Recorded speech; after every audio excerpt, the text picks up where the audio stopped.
Thank you. So good morning. I'm really happy to be here today. And as was mentioned, I'm the Senior Director of Programs at SHARE, an organization that supports women and their family members that have had breast ovarian cancer. It's a peer-led organization. It's actually the first one that was started in 1976. And it was started by a young surgeon who was seeing younger women with breast cancer. And he got a group of them together, 12 women, and he thought that they could start a support group. And they did. And then they decided that he didn't need to be a part of it. And this was like the start of real peer patient advocates. So they decided to start meeting. They started meeting, and it was once a month. They gave each other support. They realized how important it was to hear from one another. They started a helpline, and then eventually they started other support groups, and that's how SHARE started to grow. We have various support services. It's been around for 43 years, and obviously it's grown quite a bit. We have peer support helplines. They're available 7 days a week, and 5,500 calls, and we're trying to bring that even higher up. We have 19 languages. We actually have an English support group, a Spanish support group, a Japanese support group, and also a Mandarin support group. But someone can call the English, and then we can then... Thank you. This is service. So what happens is we're able to then match them with a peer that speaks Creole, French, and German, Russian, various languages. And we also have peer-facilitated support groups. These support groups we have them in the Spanish, the Latino program, and then in English. But we also have African-American groups. We have 3 African-American groups. And originally when I started with SHARE, we had only 2 Spanish support groups in Manhattan. When I handed it over about 7 years ago to the 2 Latina SHARE co-directors, we had 8 support groups, and now we're at 13. And we have one, a Spanish one in Orlando. We have an English ovarian in Pennsylvania, and we're spreading our wings. We have it in Westchester, we have it in Long Island, and I'm working towards getting some in California. So we have lots of different ways to educate the community in both English and Spanish and Japanese. We have our webinars, we have Facebook Live, we have on-site programs, we have our annual programs with Dr. Larry Norton in New York City, but the growth has been in being able to reach people outside of New York City. We realized that the services were needed, and we're able to provide information, and we're able to get presenters not to have to come to New York City, but they can call in, and it becomes, through GoToWebinar, a wonderful program. And we also have a very robust outreach program at SHARE. We do it in Spanish and English. We have a focus for the ambassadors of the African American community and the Latino community. And we're able to then provide information about breast and ovarian health in their language, understanding their cultures, and at the same time educating them by training ambassadors. These ambassadors are peers. They're either survivors of breast ovarian cancer, or it could be a family member or a friend that's very close to the patient, so that then they can bring it out as to why the community needs to learn. This is so important because it happened to my sister, or this is so important because I was misdiagnosed. So the idea is being able to educate them, and they're constantly being educated about breast and ovarian cancer and bringing it out to the community. And we serve about 190,000 people a year. Sorry, I didn't have my coffee. So I wanted to speak to you today specifically about 2 different programs that we have at SHARE. The first one is the Survivor Patient Navigation Program. This program was started about 22 years ago. I've been with SHARE for 23 years, quite a long time, and have seen the growth. And what had happened is Lee Miller, who was one of the founders of SHARE, she got together with the founder of the Latina SHARE program, which is Alex Colon. And as a matter of fact, Latina SHARE is celebrating 25 years this year. And what happens is they were realizing that a lot of patients that were coming in to use SHARE services were coming in from Bellevue, and that's a public clinic. And what they were seeing is that a lot of the women didn't understand the language. They were having difficulties, and they needed to be able to bring someone on board who could help them navigate the system. So I know what we wound up doing is we wound up having them trained with the Harold Freeman training. They also received our helpline volunteer training, also our facilitator training for support groups, and also community outreach. Why all of those trainings? The idea is to help this patient understand what is going on. And as was mentioned previously, the idea is when you're in that moment being told that you have breast cancer, colon cancer, ovarian cancer, doesn't matter what language you speak, you're in shock.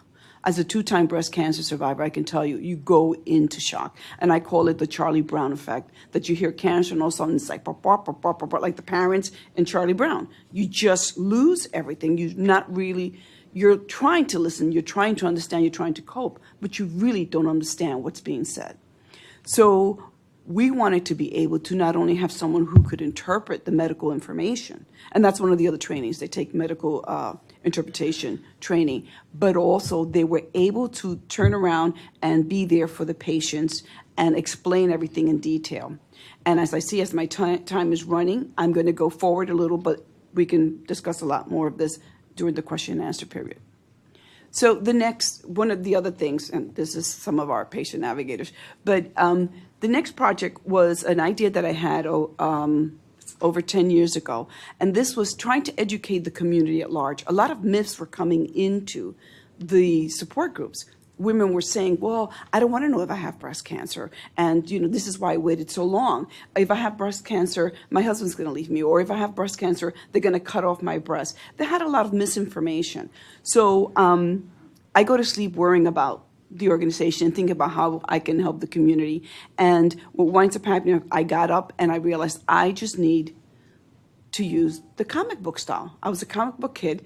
My mother used to read Novella. She was bilingual. So I told her, I ran out of comic books. I've got to read. It's a Sunday. The library's not open.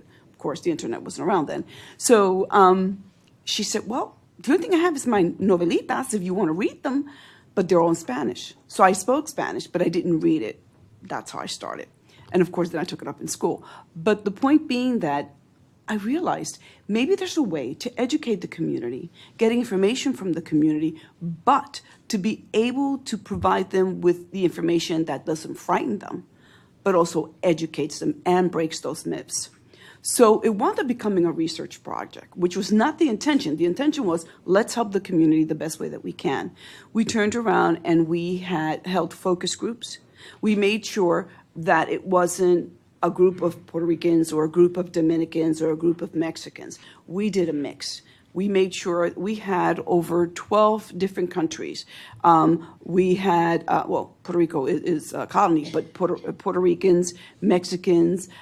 We had women from Colombia, from Honduras, Guatemala. We wanted to make sure that the language that was spoken, we know it's Spanish, but the terms that they were using, we wanted to make sure that everyone used the same, and whatever wasn't used exactly the same, we needed to determine which was the best one that would cover most of the people. We held focus groups with people who had had breast cancer and had attended our support groups.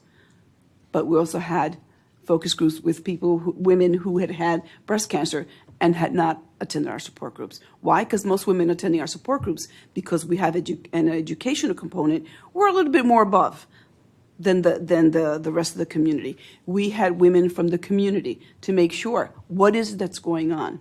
And then we wove into the first novella, and they're outside. We had them sent. This was the first novella, Se valientes son tus senos. It's be valiant, they're your breasts. And we did it in Spanish and English. Originally, the English was for the medical providers, because I'm not going to ask someone to give something they have no idea what they're presenting. So then it wound up being used by the African American community and others who started to realize the importance of becoming involved. It weaves into a story of one of the two sisters. One gets diagnosed. Now the other one is very fearful for her, and is also fearful for herself. Now she's afraid of getting her own mammogram. And it explains why it's important. It's been around quite a while, quite a few years, we have been able to get into 13 of the consulates in New York City.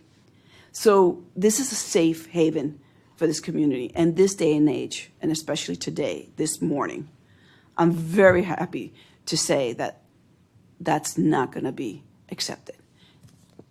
They're receiving the information in a different language. It's a language that they understand. It's using the culture that they understand. It's expressing the fact that we care about human beings. We are all human. And as my mother raised 3 little girls in the Spanish Harlem area said to us, when you cut, we all bleed the same color. And that was the motive behind this, being able to help these communities. I was born and raised in New York. I'm what we call a New Yorican. So I had no problem with languages. I had no problem with the culture. I asked the right questions, and I was still misdiagnosed for 18 months. These things happen. It's not ignorance. It's life. So this was the first one, and I'm happy to report we have distributed so many throughout the United States and in Central and South America, and I will tell you that some of them have gone to Spain. The next one that we did was our metastatic breast cancer novella. And Beth, who's here, Pfizer helped us fund this because of the passion that they saw that we had. The reasoning behind it was to be able to explain what metastatic breast cancer was to the community. We were seeing that too many women were undergoing late stages and didn't have any idea what it was. But I see that my time is up. So again, we have these outside. Any questions? I'm here. Gracias.